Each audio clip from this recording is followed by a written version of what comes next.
আসসালামু আলাইকুম ও রহমতুল্লাহি ওবরাকাতু। সম্মানিত ভিউয়ার্স, সম্মানিত ফেসবুক বন্ধুরা, আজকে আমি আপনাদেরকে একটা আমল শেখাবো, যেই আমলটা আমার আপনার উপকারে আসবে। ভাই বলুন তো, কে না চাই তার উপর আল্লাহর রহমত নাজিল হোক? কে না চাই হৃদায়ত পাক? কে না চাই তার শরীরটা সুস্থ থাক? কে না চাই উত্তম রিজিক? প্রত্যেকটা মানুষই চায় সে তার উত্তম রিজিকের ব্যবস্থা হোক। প্রত্যেকটা মানুষ চায় তার শরীর সুস্থ থাক। প্রত্যেকটা মানুষ চায় আল্লাহ তাকে হিদায়ত দিক। প্রত্যেকটা মানুষ চায় সে আল্লাহ তার উপর রহমত নাজিল করুক। এই কারণেই যেই আমলটা আমি আপনাদেরকে শিখাবো, যে আমলটা আমি আপনাদের মাঝে বলবো, এই আমলটা অতি গুরুত্বপূর্ণ, অতি ফজিলতপূর্ণ। যে আমলটা আমি নিজে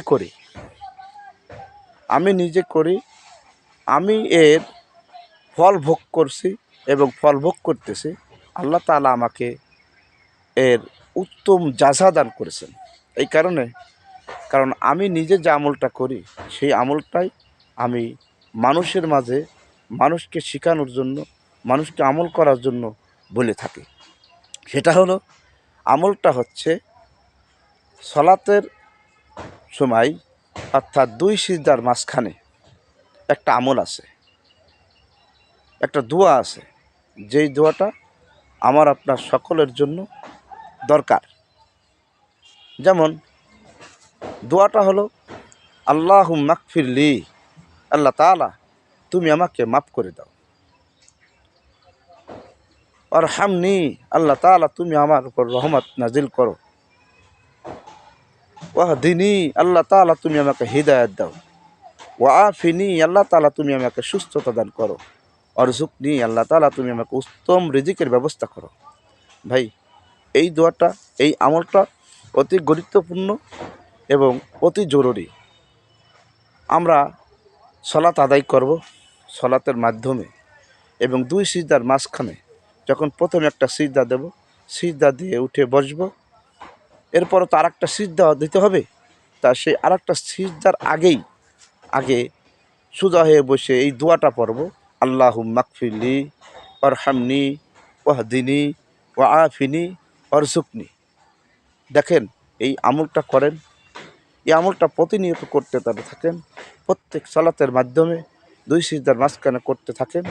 দেখবেন ইনশাআল্লাহ আল্লাহ তাআলা আপনাকে উত্তম জাযা দান করছেন। কারণ আমরা সবাই চাই যে আমার শরীরটা সুস্থ থাক, আল্লাহ তাআলা আমার উপর রহমত নাজিল করুক, আল্লাহ তাআলা উত্তম রিজিকের ব্যবস্থা করে দিক, আল্লাহ তাআলা আমাকে আল্লাহ তাআলা আমাকে সুস্থতা দান করুক। এটা আমরা সকলে চাই, হিদায়াত চাই।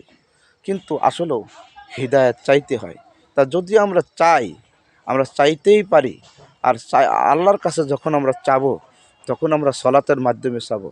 আর সলাতের মাধ্যমে চাইলে অবশ্যই আল্লাহ তাআলা আপনাকে আমাকে উত্তম জাযা দান করবেন ইনশাআল্লাহ।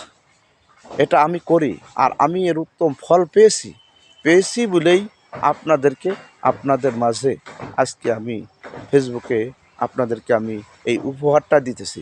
ভাই, আপনারা উপহারটা হিসাবে এই আমলটা আপনারা গ্রহণ করেন, এই দোয়াটা আপনারা মুখস্থ করেন এবং নামাজের মাধ্যমে, সলাতের মাধ্যমে দুই সিজদার মাঝখানে আপনারা এই আমলটা করেন। অবশ্যই আল্লাহ তাআলা আপনাকে, আপনি যা আল্লাহ তাআলার কাছে চাবেন, আল্লাহ তাআলা আপনাকে অবশ্যই আপনাকে তার খাজানা থেকে দান করবেন। আল্লাহ তাআলা আমাকে, আপনাকে, সবাইকে এই আমল করার তৌফিক দান করুন। আমিন। ওয়া মা আলাইনা ইল্লাল বালাগ। আসসালামু আলাইকুম ওয়া রাহমাতুল্লাহি ওয়া বারাকাতুহু।